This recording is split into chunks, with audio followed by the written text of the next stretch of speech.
You don't have to be a food expert to know there's a difference in the way some people cook. Take this gal, for example.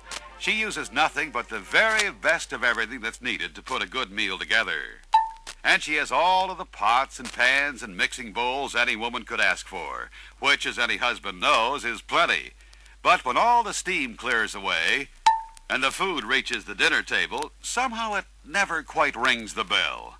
It's not what you could honestly call a bad meal. It's just so-so. Now, on the other hand, here's a woman who can start out with the same meat and vegetables and everything else the first gal used, even cook in the same kind of pots and pans, and turn out the kind of a meal that has the whole family yelling for second helpings. Now, what makes her a better cook? It's the extra pinch that makes the difference. She adds an extra pinch of this, an extra pinch of that, just enough to give her cooking the extra tasty flavor most people enjoy. Now, maybe you're thinking, okay, but I'm not a cook. I'm in the service business. What does all this have to do with me? Well, it may seem a long way from the kitchen to the service department, but there is a connection. For just as adding an extra pinch or two of seasoning makes the difference in the meals turned out by those two cooks, as well as the effect on their families, there's also an extra pinch that can be added to the working day in any service department and make things turn out better for everyone concerned, employees and customers alike. But this extra pinch isn't any one thing. It's a combination of many human personal factors involving our jobs, the dealership, the product we sell and service, and the customer. At the very heart of this combination is each one of us. And not only what we do individually, but sometimes even more important, what we say, even what we think as far as the job, dealership, product, and customer is concerned, goes a long way toward determining whether the customer's opinion of us turns out to be good or poor.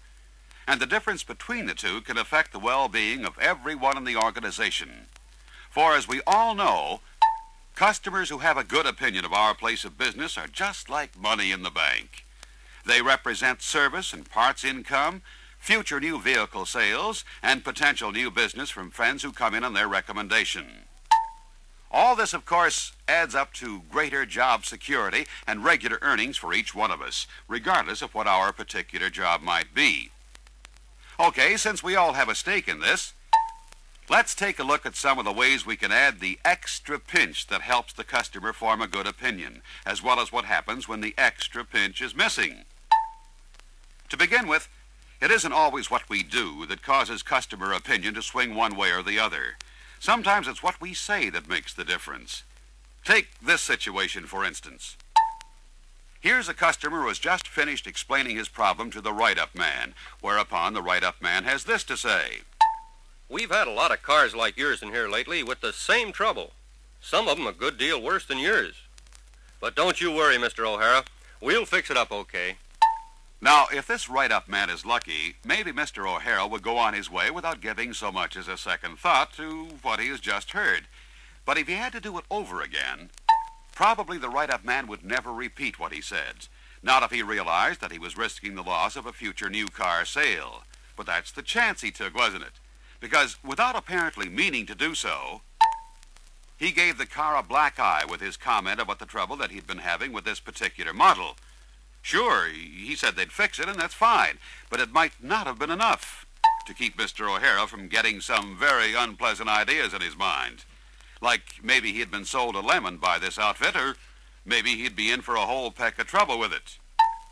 And if that's what his opinion of the car and the dealership turns out to be, then it's goodbye future business. Of course, any one of us might find ourselves in a situation similar to the write-up man and Mr. O'Hara. Take a case like this, for example. This customer has wandered over, as some of them will, to find out how the work is going on his car, and the service technician answers him like this. Few more minutes and I'll have her ready. Could have finished up sooner if they weren't making these cars so tough to work on. Now, in all fairness, it could be this particular job was a rough one. And maybe this customer might even go so far as to sympathize with the technician. On the other hand, what the technician had to say could be enough to plant a question in the owner's mind about the car he bought. He might think that if it's so hard to work on, then maybe it's not built as well as other cars. If that's the case, a repeat sale could be in danger. Now, if there's any doubt that these two servicemen ran the risk of shaking the owner's faith in the product and perhaps killing off a future sale, suppose we look at it this way. In the eyes of a good many customers, everybody in the dealership is an expert on cars. Our opinion counts with these folks, and why not? Who should know more about cars than the people who sell and service them? So it stands to reason that in many cases what we say about our cars can have a lot to do with forming customer opinion. And since we know a good opinion helps each one of us, wouldn't you agree that we're only helping ourselves when we add an extra pinch of product loyalty and enthusiasm to any conversation we have about the cars we handle? Let's see what difference the extra pinch might have made in our two examples. Suppose the write-up man had said something like this to Mr. O'Hara after taking the order. Okay, Mr. O'Hara, it's not much of a job to take care of that. Matter of fact, we haven't had much in the way of real tough problems with cars like yours. Wouldn't you say that's a better way to handle the situation? Some assurance that the problem isn't serious and the product is a good one. Now, maybe Mr. O'Hara's car isn't the first one with this particular problem, but isn't there more to be lost than gained by telling him so? Along the same lines, suppose the service technician had said something like this to the inquisitive customer. Couple of minutes more and she'll be ready. Had her out on the road and she runs like a top. Isn't that better?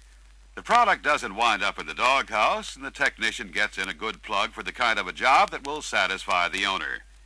Yes, by adding the extra pinch, there wouldn't have been any cause for either of these owners to wonder if they had bought the right car or if they'd ever buy another one.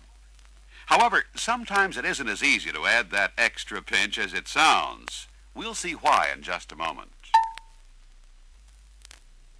In the service department, we're in the problem end of the business. Day in and day out, we're involved with car problems of every description. Trouble and fixing trouble is our stock in trade.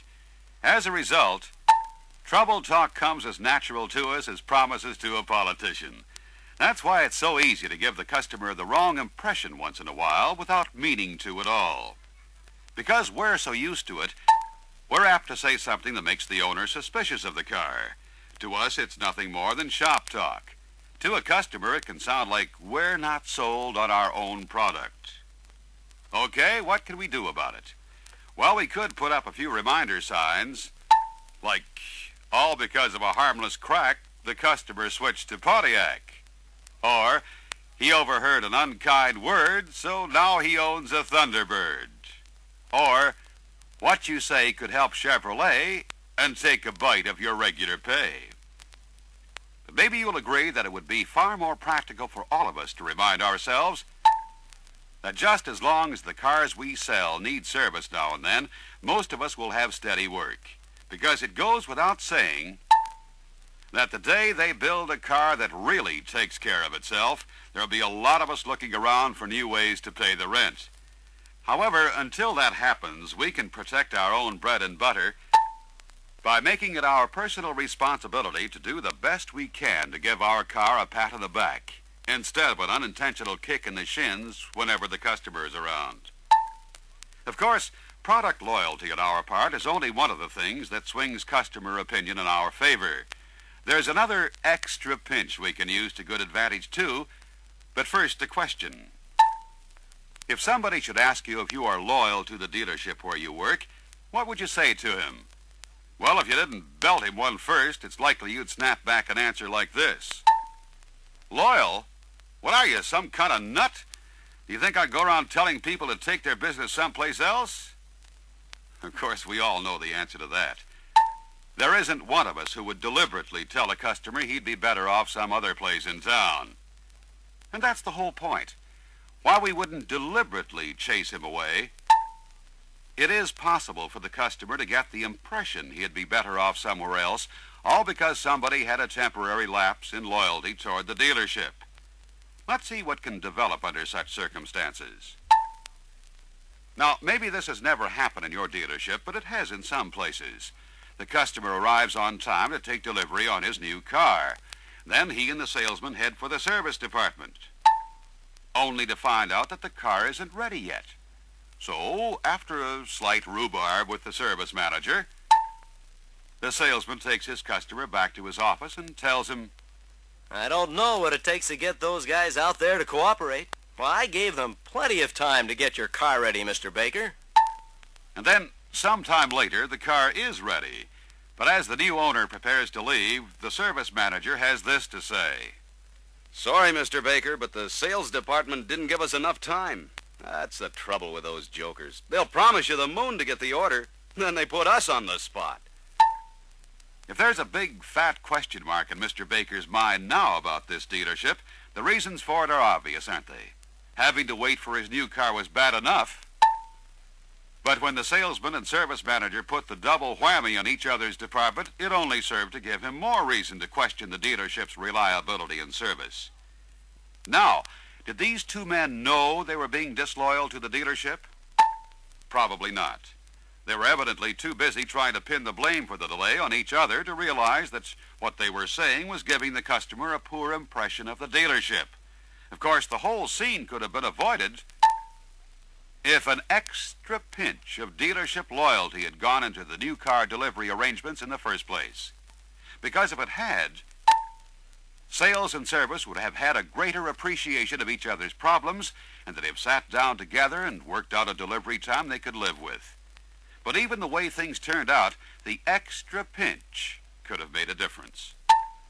Because then, instead of blaming anyone, they might have explained the delay on the basis of the care they take in getting a new car ready, and that sometimes this takes a little longer than originally planned.